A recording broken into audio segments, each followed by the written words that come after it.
Una clásica estampa del tiempo invernal nos la ofrece la playa y la costa donostiarra.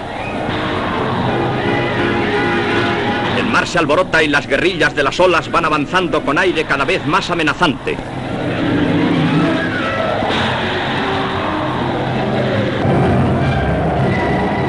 Se agita el Cantábrico y el temporal, con aspecto cada vez más violento y agresivo, parece como si quisiera barrer todo cuanto encuentra a su paso.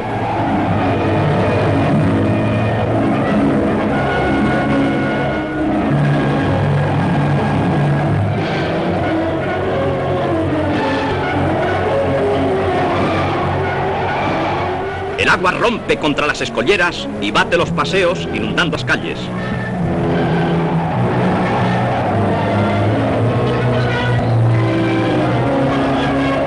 La furia incontenible del mar prosigue durante mucho tiempo, atacando espigones y rompiendo y arrollando defensas. El rompeolas pierde su denominación y sufre también destrozos. Este es el aspecto que ofrecen diversos lugares de la costa de San Sebastián en el curso y desarrollo de la borrasca. Al retirarse la marea, quedan al descubierto las aristas agudas de los bloques y las escarpaduras de las rocas.